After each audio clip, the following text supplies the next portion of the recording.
Get ready, start. I shall now come to the food problem. What is the food problem? Sir, the food problem stated in very simple terms is this.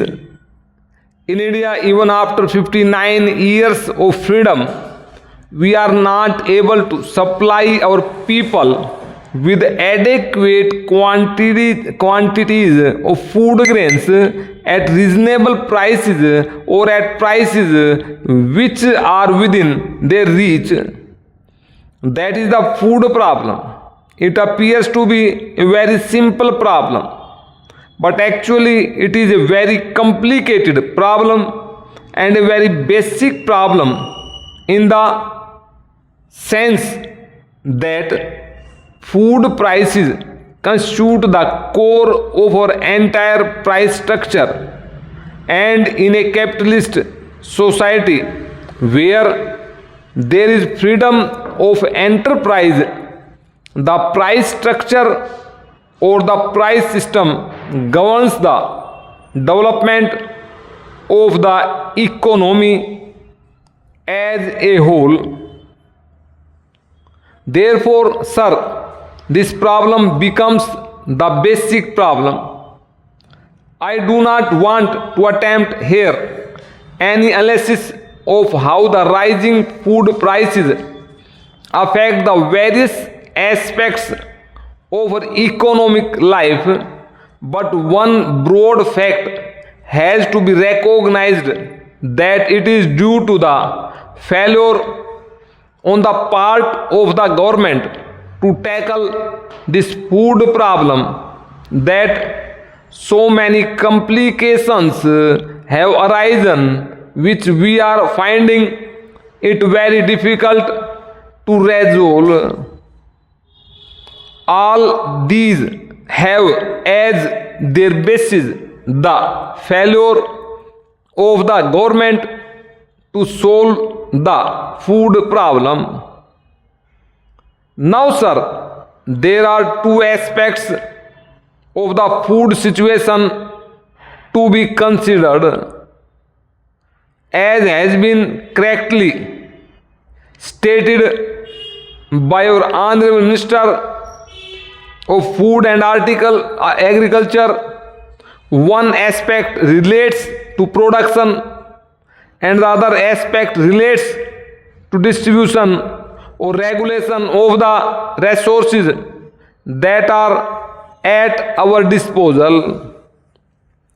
Now, sir, I will take up these two aspects separately and show where the government has failed in its responsibility, where the government policies have been wrong policies, or where the government has failed to work out an policy at all.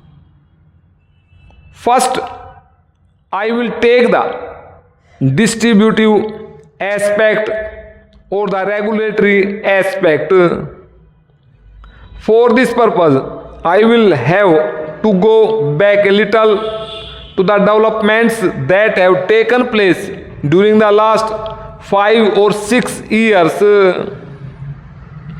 Now, if we follow the developments that have taken place from the year onwards, we will inevitably come to the conclusion that the record of government has been a remarkably poor record.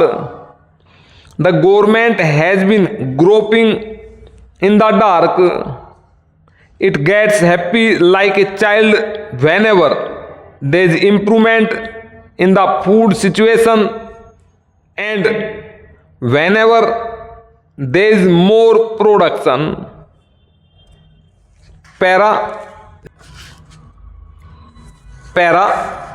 Sir, the bumper crop of 2003 was an extraordinary crop.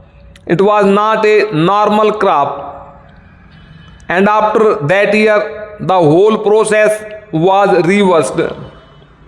I will not go into details because that will take some time, but it is a fact that soon after that bumper crop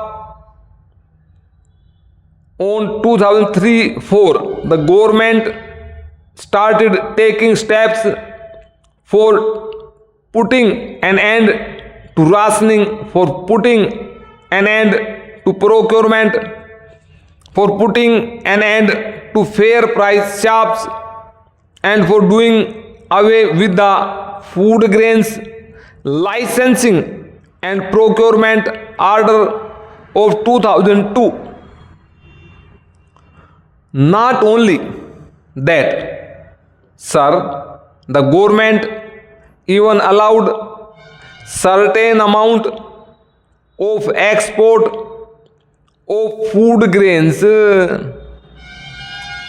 Exports of food grains were allowed and zonal restrictions were done away with. The result was that free market was restored. It is true, and I recognize that at that particular time, because of the inefficient manner in which the government were running the rationing system, there was a lot of discontent against rationing. So it appeared to be a popular move for which the government got 3 cheers. But it was a blind policy. They were not looking ahead. They were not examining the basic factors in the situation, and the most basic factor in the situation was that our agriculture is on the margin, that a good monsoon may give us food grains whereby the prices may fall, but the next year a little shortage of rainfall may create an acute crisis. So you have to plan out your whole functioning in a manner that you are prepared for emergencies, that you don't wait to receive shocks. You have to plan and prepare for the rainy day. Ultimately, what happened was that after 2003-4, everything was relaxed and free market was restored, and so it went on. Mr. Vice Chairman, I am glad that the Honorable Food Minister had placed the cards very frankly before us. Sir, I do not have much grievance about the manner in which the available food is distributed in the country, but my grievance is that the problem of agriculture has not been properly tackled. For that, sir, I cannot throw the blame on the Minister of Agriculture. As a matter of fact, the blame will have to be thrown on somebody who is responsible for planning all these things in the country. Sir, in the 10th 5 plan, great emphasis was laid on the development of agriculture. Under the first 5 plan, in a plan outlay of 2,000 crores, nearly 10% was set apart for agriculture.